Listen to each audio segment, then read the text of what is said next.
It was one of those winter afternoons when the world outside looked wrapped in silence. Snow fell in slow, endless spirals, settling like delicate feathers on empty streets. Inside a quiet coffee shop, the smell of roasted beans lingered warmly in the air. Customers sat huddled in pairs, sharing laughter, conversations, and steaming mugs of comfort. At the far corner, however, sat a man alone, a man whose expensive black suit and polished shoes spoke of wealth, but whose eyes carried the unmistakable weight of loneliness. His name was Daniel Mercer, a CEO worth millions, a man who owned towers of glass and steel, yet sat that day as if he owned nothing at all.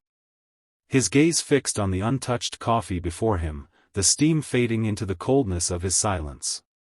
He wasn't there for caffeine. He was there because he had nowhere else to be. And that was when it happened. A small shadow fell across his table.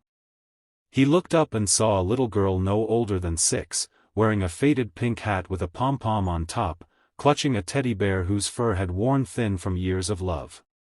Her eyes, wide and innocent, looked up at him, holding a mix of shyness and hope. And in the softest, most fragile voice, she asked a question that pierced straight through the armor he had worn for years: "Can I sit here?" Before I take you further into this extraordinary encounter, I want to pause for a moment and speak directly to you. If you believe in kindness, in second chances, and in the power of small moments to change lives, please take a second to like this video, comment your thoughts, share it with someone who needs to hear it, and subscribe to Kindness Thread. Your support helps us keep sharing stories that touch the heart and remind us of the goodness still alive in this world. Daniel didn't know what to say at first.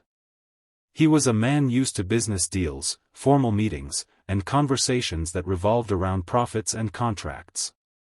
But this was a child, looking at him with such purity that it disarmed every wall he had built around his heart. Slowly, almost unsure of his own voice, he nodded. She climbed onto the chair across from him, her tiny hands placing the teddy bear carefully on the table as if introducing her closest friend. Something stirred in Daniel, a memory, faint but sharp, of another time, another child, and another teddy bear. For years, he had buried the image of his daughter who never made it past her 5th birthday, a loss that had shattered not just his marriage but his faith in life itself. The little girl, whose name he would later learn was Emily, began talking as though she had known him forever.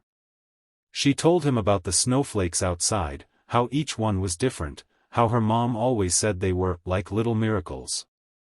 Daniel listened quietly, his eyes never leaving her small, expressive face.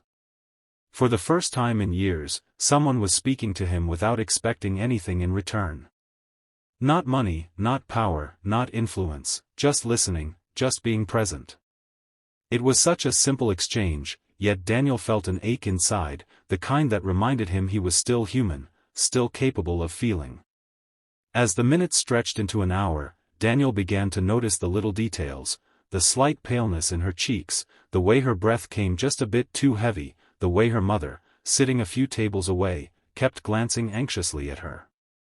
Emily wasn't just any child. She was sick. The realization struck him like a cold wave. He recognized it because he had lived it before. Suddenly, the reason she had approached him didn't feel random anymore. It felt like fate, like the universe had pulled him into this exact moment for a reason. Over the next weeks, Daniel found himself returning to that same cafe, always wondering if she would be there. And almost every time, she was, always with her teddy bear, always with a soft smile, and always asking the same question: "Can I sit here?" With each meeting, he felt something in his heart unlock. He laughed more. He spoke more. He began to share pieces of his own story with her, carefully at first, then more openly. And Emily, in her innocence, became the healer he never knew he needed. But life, as Daniel knew too well, doesn't pause just because we find moments of joy. Emily's health was fragile. There were days she didn't show up, days when her mother's eyes looked more tired than usual. It broke Daniel, yet it also pushed him to step up in a way he hadn't in years. He quietly supported them, using his resources not to flaunt his wealth, but to ease their burden. For the first time since his own daughter's passing, his millions had meaning again, not as symbols of success, but as tools of love.